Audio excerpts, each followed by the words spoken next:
Welcome to the debate. I'm your host Sana Maqbool with you once again at B2B World. In today's show, we will be talking about two very important stories. One, of course, with regards to the situation in Afghanistan. This is, of course, the evolving story, and we've discussed at length in the aftermath of the OIC's extraordinary session that was hosted by Pakistan.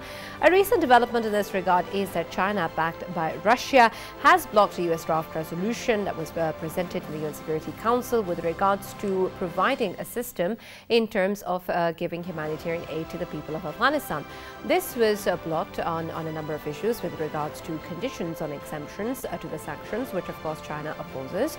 And this is something that has been done in relation to the fact that the people in Afghanistan need to be given aid without any preconditions. What were the real reasons behind these actions? What exactly is China's policy in this matter and its stance with regards to humanitarian aid being given to Afghanistan? We'll explore that in further detail and also question whether or not the situation or the proposal put forward by the US was something that could have been considered, or that certain steps which are coming in terms of moving things forward in Afghanistan should be welcome or not. We will also be taking a look at the situation at home, where we see that in the first phase of the KP local government elections, we've seen that the opposition, maybe the JUIF, has secured an unassailable lead, and the PTI has suffered a major setback with regards to the election results. This, of course, is the first time that the people are directly voting for their seat chairmen or mayors in KP, and this is something which is really important to PTI's agenda. However, we see that the results have shown that the opposition parties have secured victory. What were the real reasons behind it? We've seen that Prime Minister Imran Khan has also tweeted in this regard, saying that a major cause was wrong candidate choice. We'll, of course, discuss this in further detail and try to explore what really went wrong in terms of PTI's defeat in this regard. To talk more about both of these issues, we've of course been joined by Mr. Farrukh Batafi and Mr. Raja Faisal, as always, in the studios. And we will also be joined by our respected experts online. For our first segment with regards to China and its actions regarding the US resolution, we've been joined by Iftikhar Firdaus, who is a journalist, and we've also been joined by Mr. Jahangir Khattak, who's also a senior analyst. Thank you very much, gentlemen, for being with us in the show today. With regards to, of course, the discussion, when we talk about the situation in Afghanistan, humanitarian assistance has been the top priority, and we have tried to talk about any and every possibility of devising a mechanism or way forward to distributing that. What really, Faisal, was the problem with the resolution that the US presented? Sana, as we have been talking for the last 5 to 6 days about that humanitarian crisis is there and it should be countered by all means. And right now what we saw was that a resolution is put forward by the US, and obviously in that resolution what we saw that there were hindrances which were created, and China rightly saw it, and China and Russia, of course, they did not went through it, did not go with it. The only reason behind it is that China says that if we want to help the humanitarian cause, if humans are to be helped in Afghanistan, then there shouldn't be any hindrances. What America wants is that, if any transaction of humanitarian aid which is being sent to the Afghan people, it should be one waiver each. And I think this is not the way to go through it, and that's why China is putting up, China is simply going away from it, and it's not accepting it. It is not acceptable to China and Russia, both of them. And why? Because they do not want any hindrances when it comes to aid being sent to Afghanistan. Now I want you to look into another resolution which was passed in August 2021, while America wanted, obviously, all of its citizens and the European citizens to get out of Afghanistan safely. They required and they urged from Taliban to let them go, and Taliban did not stop anyone, and Taliban helped them, plus Taliban gave them security as well on the gates of the airport, you remember, and they complied with the United Nations demands, And I think if at that time, during the humanitarian crisis, Taliban could help the world, why not America come with something else, something related to humanitarian cause to help the people of Afghanistan without any hindrances? And it is understandable that here I can see that China and Russia, they are right about it. Right, and the US later submitted a new draft putting forward a resolution with regards to not having any preconditions for at least a year in terms of humanitarian assistance being provided to the people in Afghanistan. Mr. Jahangir Khattak, is that good enough? Well, in terms of, thank you so much for having me on the show.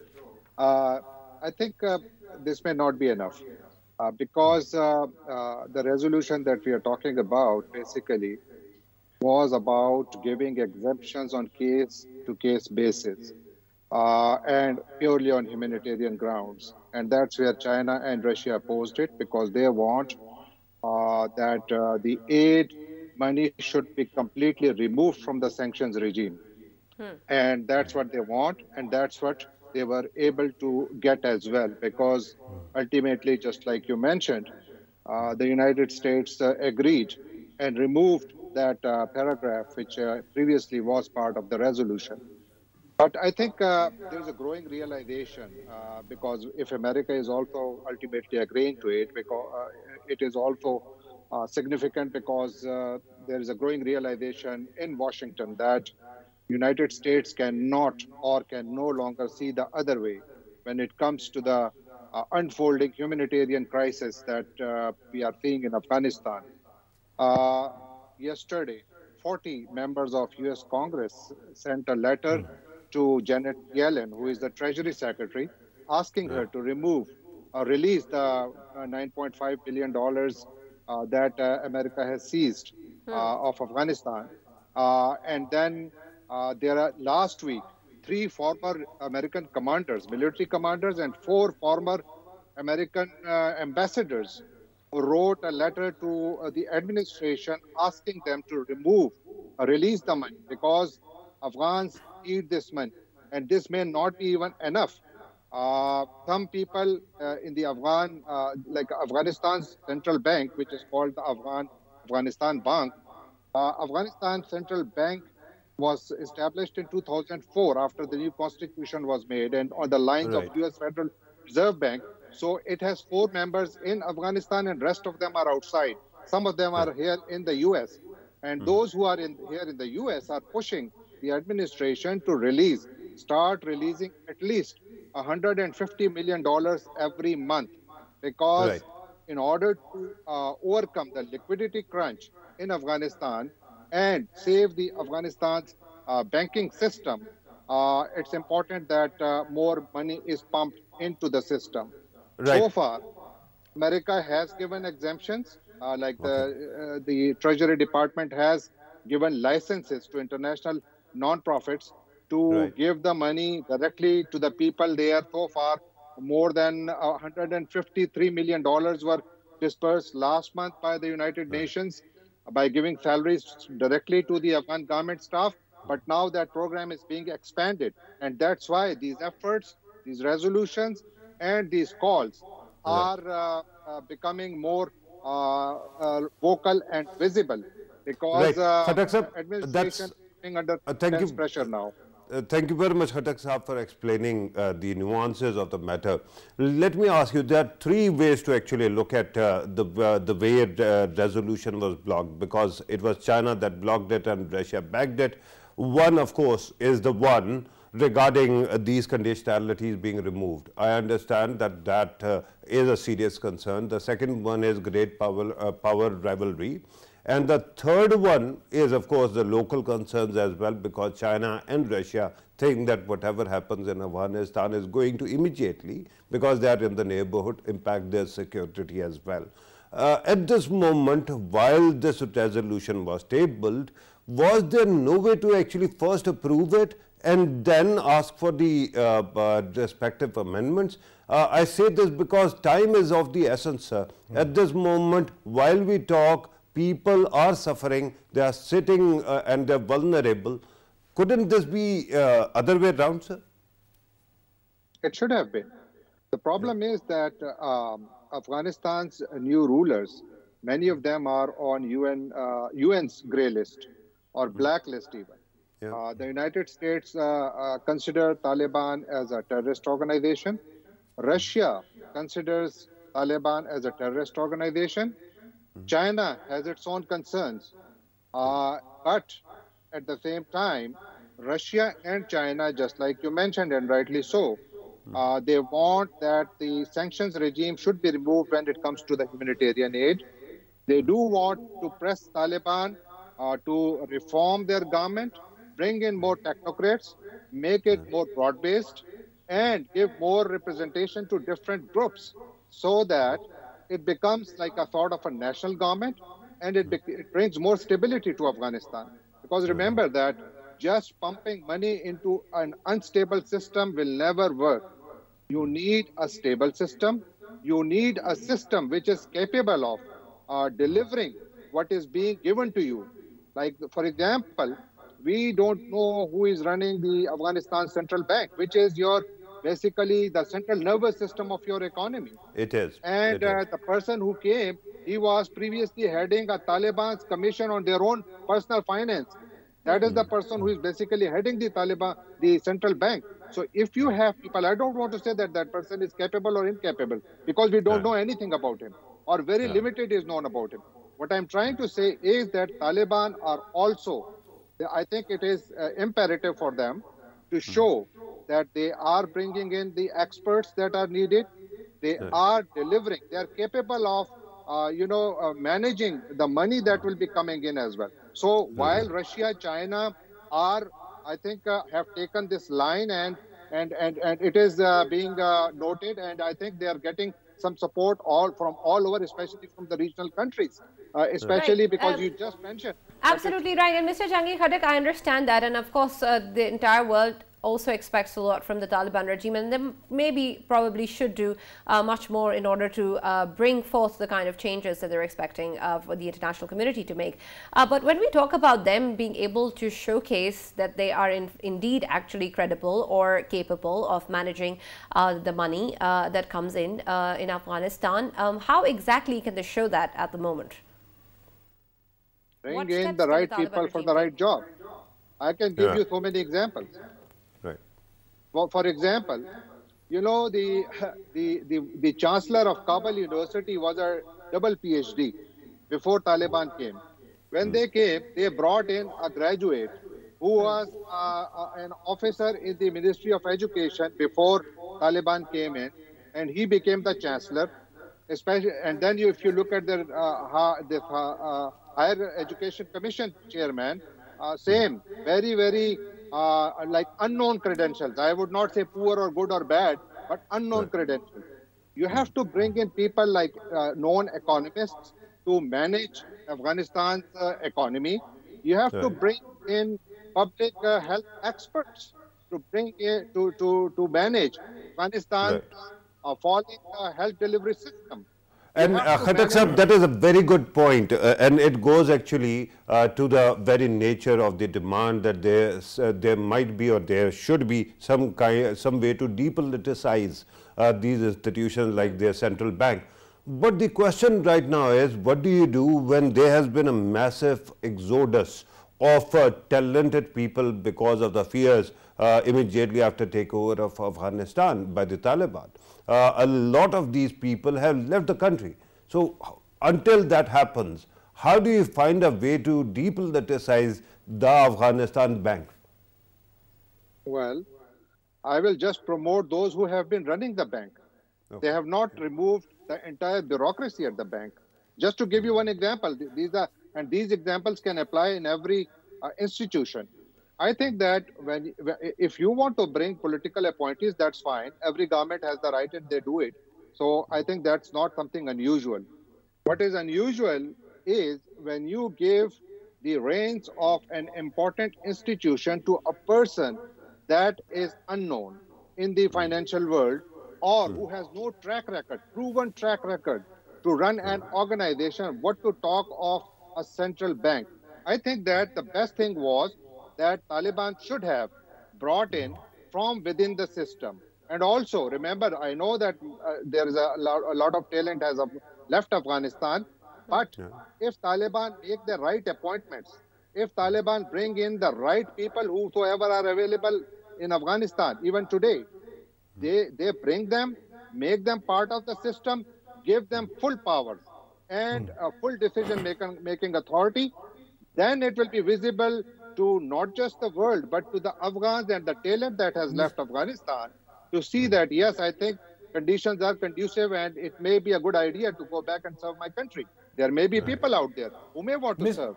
But right now, the way the system is being run, I think there is a lot, it's a disjointed system, I think. It's a completely disjointed system. And it is like, remember that Taliban is not a regular army. Like when they came in, so they said that we are we need to train our fighters to do the policing job, because policing is a profession. It's a professional service. So they needed time for that. So if you are applying that to policing, why can't you apply it to other sectors of your national life? Why can't you bring in more merit than personal likes and dislikes, or making absolutely, Mr. Jahangir Khatak. Yes, Faisal, you have a question? Mr. Khatak, as you have earlier mentioned, and we know as well that the biggest hindrance coming towards Taliban for they're not being accepted is that they are declared as terrorists. And as you have earlier mentioned, that they are declared as terrorists by the Americans and Russians, and the Chinese have the concerns as well. But at the same time, if we look at the demands, what we demand from Taliban, one of the demands is that they should not be letting their land, Afghan land, to be used against any of the other countries for terrorism purposes. And here we know that ISIS Khorasan, Taliban, they are fighting against them since a long time. Nangarhar province, they have been fighting them even long before they took over in Afghanistan. And now when we know that ISIS Khorasan is a matter of concern for throughout the world, everyone is concerned about it, and then Taliban are fighting against them, wouldn't it be good that if rest of the countries, they obviously take their names out of the terrorist list and blacklist and consider them as a government that is actually fighting against the terrorism? And we know that in coming future, very soon there will be Troika Plus, another Troika Plus, and shouldn't this aspect be highlighted in it? And if they are declared as a non-terrorist and taken out of that blacklist, wouldn't it be easier for the world to help people of Afghanistan? Of course. I mean, this is the biggest hindrance. Afghanistan's economy is disconnected from international financial system. It is completely disconnected because the world still considers the government as illegitimate. That's why they don't recognize it. And when you don't recognize a government and your banking sector is completely disconnected from the international financial system, of course, your economy will tank. Your economy will not function. It will become dysfunctional. Now, the question is, why these countries are not removing Taliban from their own lists? Because these countries have their own concerns as well. And Afghanistan's security environment is not that simple. It's very, very complex. There are fears within the Taliban that many of the folks who are in their ranks, if they take a very soft line, many may join Daesh. They just have to change sides. We have reports, and they have been reported in the Western media, that many of the former soldiers of Afghanistan's former army, which just vanished, are joining Daesh. They are trained fighters. They are joining Daesh. So if that happens, just look at what can happen. So I think for Taliban also, it's a very delicate thing, but they have to prove it. That's where their performance will matter. And that's where they have to prove that they are taking decisive action against Daesh. And also, I think this is the responsibility of every responsible state not to allow. Absolutely, Mr. Jahangir Khatak, and this of course points to a lot of the things that we have earlier discussed as well with reference to the situation of Afghanistan. We understand that there is a lot that the international community must be doing and a lot that the Taliban regime must be doing. But at the end of the day, right now, it seems to be a deadlock and somebody will have to do something to move things forward. Who that is going to be is the bigger question here. But coming back to the resolution that, of course, was blocked by China and backed by Russia, Farrukh, I also want to understand the fact that when we talk about any and every possibility of moving things forward, was this resolution or the edited one is fundamentally unacceptable enough to not proceed this in terms of moving things forward in Afghanistan, since we keep talking about urgency. Was it so unacceptable? Right, and while you were talking at the start, I was really grateful that first Faisal spoke and then we went to Khattak Sahab, because I think it is more complicated story than we are actually letting on, right? There are many nuances. And I think there are many moving parts. On one side, as I earlier pointed out, there are three ways to actually look at it. Right. One is, of course, this matter of deletion, which to me, it doesn't seem to be too big, because, of course, if you can have one resolution, tomorrow you can have any resolution amending that as well, right? The second thing is, of course, the regional dynamics, the security concerns of the immediate neighbors. China is an immediate neighbor, and Russia is an extended neighbor, but it is very influential in the region, right? So this is a concern as well, and perhaps they still have concerns which have not been taken care of so far, right? The third one is, of course, a great power rivalry, that no matter what one power does, others are going to block, and that actually worries me right now, because at this moment there are people who are sitting, and frankly, everybody has talked about it. Let me also build on this and remind you that after OIC this happened, right? So this seems to be a logical follow-up of what was being discussed at the OIC meeting in Islamabad. Now, where I think we missed a beat was this Troika Plus, meeting. I think immediately after this, there should have been a Troika Plus meeting so that all these powers could have actually worked in tandem. But my concern is at this moment, because this amendment was not introduced, and so far the other amendments have not been introduced or approved, at this moment the sanctions remain, and that create a lot of problem for the Afghan people, regardless of who Afghan government is. At this moment, first of all, you have to take care of these two matters. One, that the people get all the sustenance and the medicine and the shelter and support they need. The second thing at this moment is that there is enough monetization. The US keeps telling us that it has transferred monies into private banks, but the problem is because the central financial system has almost collapsed, all these banks are ineffectual, and that's why people cannot withdraw money. And let me agree with both our guests, our expert and our guest, about Daesh. Honestly, when Syria and Iraq actually had this this accretion, so to speak, of Daesh, at that time the biggest worry was that this kind of mindset or worldview getting a state of its own is terrible news.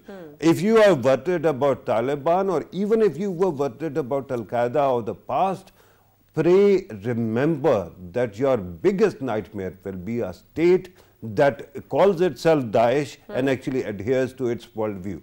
So we'll have to work together, but that to me is a secondary concern. At this moment, it is about saving lives, it is about feeding the hungry. Today is the winter solstice, right? At this moment, this is the longest night of the year.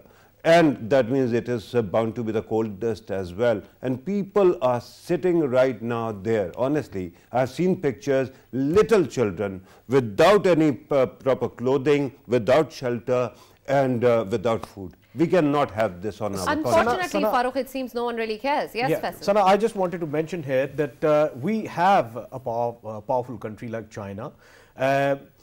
China has been helping people of Afghanistan since the day one, since they have been in need of. We saw that in September they delivered aid, then earlier this month they delivered aid, and they are promising to deliver more. They are not getting into nitty-gritties, they are not getting into any paperwork or anything like that. Simply they are sending aid there. Same goes out for Pakistan as well. Pakistan is not getting into nitty-gritties. Anything else? Do you think their decision is not politically motivated at all? It is. It is. I guess I think they need to put the politics on a side. Everyone needs to do that. America needs to do that. You know, they need to help people of Afghanistan. Same way they tried to help people of Afghanistan in August 2021. What they did was they passed a resolution demanding Afghanistan, Taliban, to actually help people who are stuck there. So they were the people, same like people of Afghanistan, you know. It shouldn't be like this, that selective people should be helped and the others, they should be... Right. And there's another nuance but that needs to be understood here. China or any other country that helps, they can do it, and they have been doing it, right? And it should be appreciated. But the problem is with this exemption that was being created, some parts of the frozen assets were to be channeled. Exactly. And that was the solution. You know, it is, while you actually go for charity or any kind of aid, that is good, but it is the money that actually belongs to the Afghan people. And the world community has to find a way to actually bring it back to Afghanistan. So true. Right. And Mr. Jahangir Khattar, do you think that we would be able to move beyond these political interests anytime soon? Because, of course, as Farooq said, this situation is happening right now and it's kind of at its worst. We have to. I think world has two choices. Make Taliban so weak that Afghanistan slip into a civil war and Daesh becomes a very, very potent force, which becomes a threat not just to Afghans but to the entire region. Or help Taliban in a way that while the world continue to press them to reform themselves, they do not abandon Afghans. They continue to help them. And that's what these countries are doing. You mentioned Russia, you mentioned China, even the United States. Remember that while the United States has listed or continue to list Taliban as a terrorist organization, the Treasury Department has been issuing licenses, special licenses, exemptions, so that the aid continue to flow. Nobody will be sanctioned if they give money to Afghanistan at this stage, because the world knows the consequences. These consequences, these are the words of the American congressman who wrote this letter to Janet Yellen, saying that more Afghans will die of hunger than the war that so far the country has seen if nothing is done. So I think the choices are very striking and stark, and the time is really very limited. I think the window is shrinking. The world has to move fast. They have to remove all the hurdles and impediments so that the aid can go through, and Taliban also not waste time and bring the right people to the right job and prove to the world that they are not just serious, they are delivering as well. Absolutely. Thank you very much, Mr. Jahangir Khattar, for being with us in the show today and talking at length about, of course, what is going on in Afghanistan and the kind of measures that both the Taliban and the international community must take with regards to the people who are suffering at the moment in the country. We will now move on to our second segment, which is in relation to the local government elections that were held in KP. Prime Minister Imran Khan has also tweeted regarding this that BTA, of course, has suffered a major setback, and he has blamed wrong candidate choice. We of course have seen this the first time that the people in KP have voted directly for these positions, and it's extremely important to understand the vitality of these elections as well. When we talk about the JUIF's lead and the BTI's defeat, we also want to see and explore what exactly happened in the elections, what kind of processes need to be put forward, and of course what lessons were learned along the way. For this, we have been joined by Barrister Muhammad Ali Saif, who is also an advisor to CM KPK. Thank you very much, Mr. Ali Saif, for being with us in the show. Can you hear me? Yes, I can. Right. So we, of course, know that what has happened in the first phase of the KP local government elections is something that Prime Minister Imran Khan has also taken notice of, and he's spoken about how he's going to be personally involved in the next phases. How do you see his analysis with regards to a wrong candidate choice by the PTI? Well, I'm quite satisfied with his remarks and cognizance that he has taken of the situation because, in my opinion, one of the foremost reasons for the fact that we lost KP's election, shouldn't be calling it lost, but the way we performed badly on a few seats is basically due to the resentment of old PTI workers and some of the local leadership with the allocation of tickets. There was quite, kind of resentment on this account, and that was reflected in the non-performance of not just the workers at the ground level who did not take part in election campaign, but also resulted in elections being contested by former PTI activists and stalwarts against the party candidates. And that is how our vote got divided and we had a setback on some of the seats. Right. So moving forward, what changes in strategy will the PTI be implementing?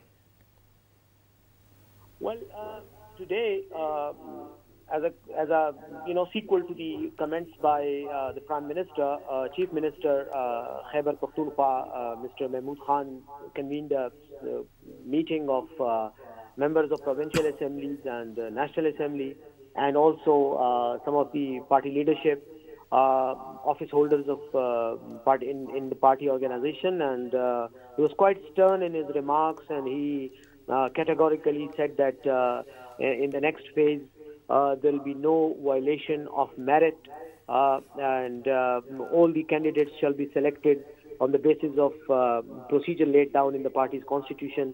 And he also conveyed kind of displeasure of Prime Minister to everybody, and said that in the next elections these mistakes will never be repeated, and we'll have to reform ourselves. And Barrister Sahab, that's a good statement, but let me ask you to help us first understand how things actually go wrong. Can you help us understand how this mechanism to award tickets works, and how did the PTI Khyber Pakhtunkhwa went ahead and did it this time? Because you're advising the Chief Minister, so you must be in the know, sir.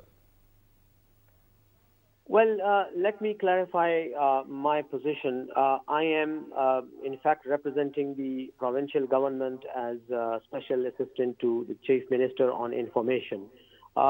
This matter, in fact, solely relates to the party organization and the way the organization works.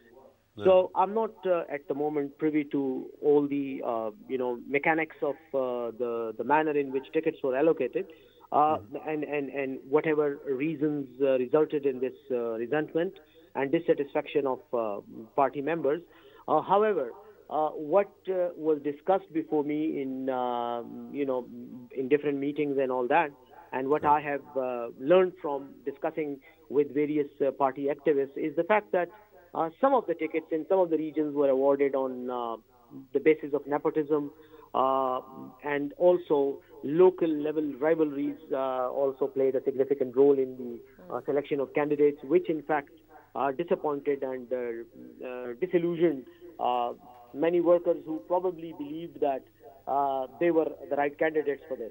And that disgruntlement and that disappointment, in fact, led to the to a situation where the workers who were supposed to take very active part became disenchanted, and they did not participate effectively in the elections, and that is why we the party lost these seats. But if you look at the number of seats that we have lost, it's not a significant loss in the sense that so far, according to the data that we have received, 20 seats or 21 seats have been won by JUI, and almost 16 seats have been won so far by PTI. So there is, of course, it's not something that we should be satisfied with, but yes, it's right. not such a bad Not be performance. overly concerned. Sir, Peshawar, for example, was a big surprise and setback.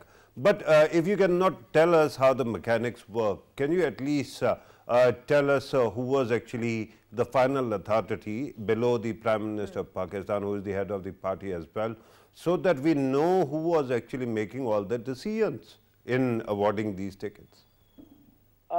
Party organization has actually ordered its organization, the subordinate organization level, to inquire into the mismanagement or whatever transpired during the allocation process of tickets. So I believe that we should wait for a few more days for them to submit their report and their findings, and then I'll be able to throw light and kind of elucidate on the mistakes that were committed or the violation of procedure that has been alleged as,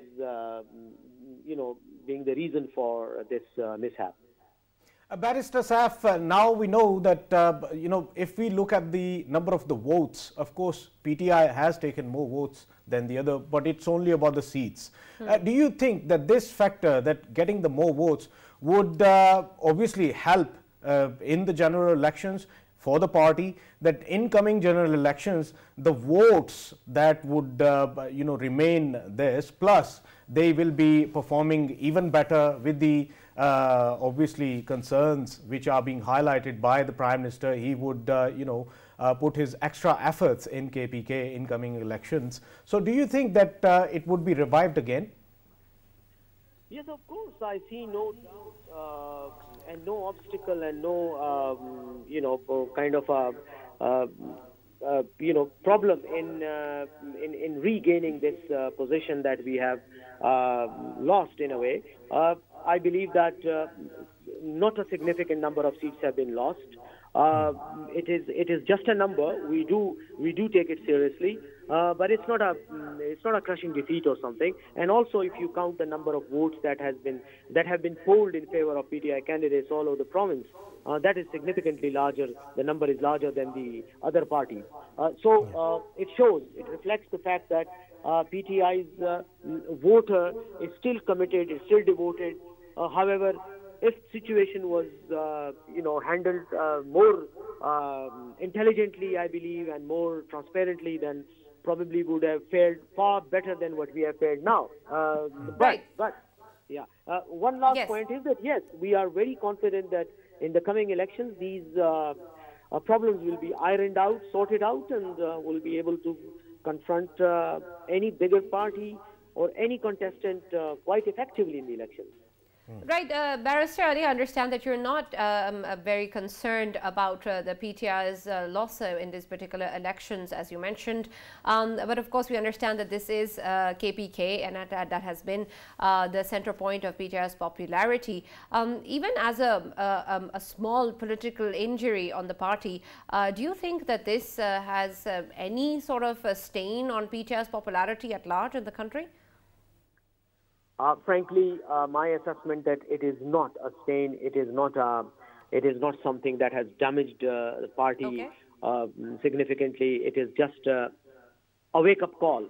I'd define it as a wake-up call in the sense that now the party organization has realized and the party leadership has realized that if they keep committing such violations of the the merits and of standards, and they do not in a way follow their own procedures, then probably they will have problems not just within the organization but also when they go to the public in general elections. And I believe this wake-up call was very timely and very important in the sense that everybody has woken up and it has basically shaken up everybody. And I would say that it's a blessing in disguise in a way that we suffered this jerk, and but at the same time it has woken us up. Right, Barrister Sahab, since you are an optimist, incorrigible optimist, and you are looking at the positive side, let me actually try to challenge that vision a little bit, and it actually goes back to what Faisal was asking as well. There are two kinds of elections. One that can be deemed as wake-up call as so much as they don't impact the outcome of next elections, and there are elections which permanently are thought to be ceding ground to the other side. The by-elections might be wake-up calls, but when it comes to the local bodies, they usually create the impact or actually create the atmospherics for the next general elections, because there's a lot of power that goes into them, and that can be used to for the uplift, and then it creates the environment. Don't you think at this moment this sizable movement towards your rivals will actually create a problem in the next general elections in the country, sir? Well, let me state that my comments are not optimistic comments. I would rather call them more realistic comments, in the sense that when I look at the ground reality and when I analyze the data before me, which has transpired so far based on the results, it appears to me that realism and optimism are not a binary. They can work together, sir. Please go ahead. Yeah. So let's I'll agree with what you have said. But my understanding is that if you look at the demographics of KP, first of all, the this particular election was conducted only in 17 districts.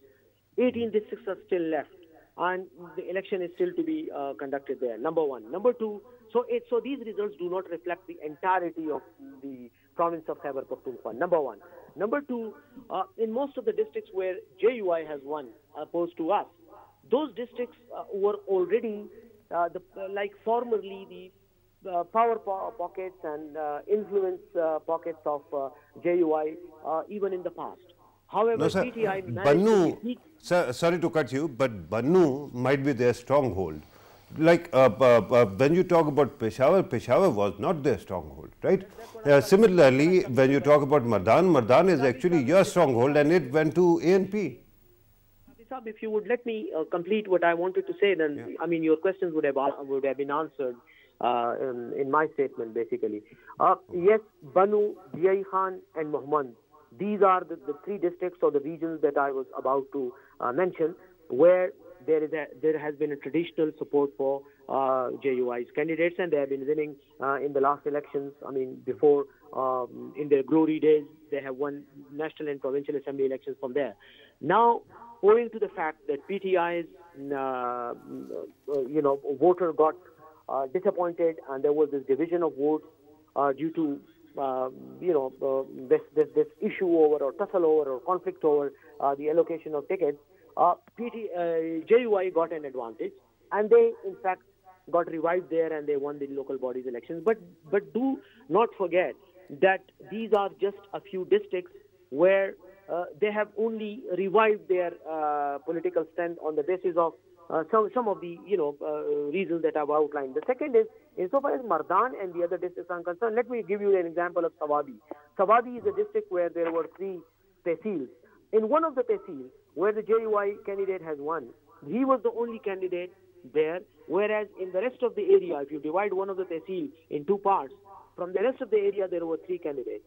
So all the votes from one area, Gadoon area, that went in support of JUI candidate. He got a majority, and the others, because they were contesting against each other, their vote got divided, and therefore JUI won. Secondly, insofar as Mardan is concerned, in Mardan, ANP has won, not JUI. Yes, one or two seats they won, but the mayor of Mardan city is from ANP. Secondly, even in Mardan, yes, they have some influence, that they have always been bagging votes from Mardan. Now come to Peshawar. Peshawar is the main area, and this particular election of Hafiz Zubair Ali has been kind of magnified in such a way that as if it is reflecting their victory all over the province, which is not the reality. What happened in Peshawar was that, let me give you some statistics. PTI got 50,000 plus votes. JUI got 62,000 votes. Right? So there was a difference of almost 12,000 votes. What happened was that in Peshawar, PTI's rejected votes are almost around 9,000, which means that majority of the votes that PTI could not get was because it was their vote, but it got rejected for one reason or the other. I won't get into that details because let the Election Commission come up with final figures. But this is my understanding. We're almost out of time, Barrister Ali. Faisal, if you have a quick question. I had a quick question. We know that in past, PTI's government, it has been obviously investing in the, madrasa mainstreaming and all of that to negate the factor of religious vote in KPK, and we saw that in previous general election it really worked at that time, and later on, of course, PTI constantly wanted to mainstream the madrasas so that the factors which were sustaining the terrorism in the past, it actually helped that. But we were expecting that that vote would be coming towards PTI, but obviously religious parties are gaining momentum once again. Don't you think that it should have been PTI's vote? Number two, PTI is known for having a youthful vote. Is PTI failing to get that vote, the youthful vote? I personally believe that insofar as the revival of religious vote point in your statement is concerned, I don't think it's a revival of religious vote. It is simply the fact that PTI's vote got divided and the advantage was taken by JUI. For example, let me say that. Why did I say that it's not a religious vote? Because in one of the tehsils of Peshawar called Matra, the candidate who won on JUI's ticket was basically a month ago was from PTI. He was a member of PTI. He remained as Nazim of Town 2 from PTI. And because of the disappointment of on the basis of the fact that he thought that he's the suitable candidate, but he wasn't given the ticket, so he went and JUI gave him their ticket, and he won. And now it was his personal... But he went to JUI.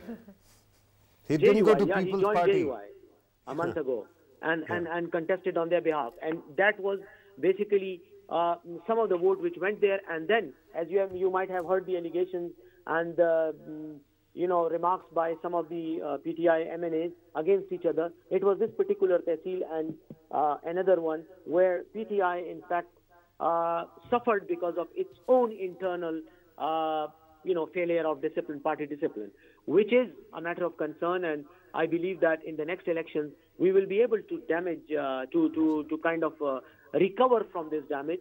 And it's not an irreparable loss that PTI has suffered. I believe that all this vote, once the workers are contacted and once their choice is taken into consideration, I'm sure that they will all be revived and right, and we hope so, of course. Barrister Ali Saif, thank you very much for joining us in the studio. Before we end the show, Farouk, a lot of the factors that we have spoken about seem to be in the aftermath of something that has happened.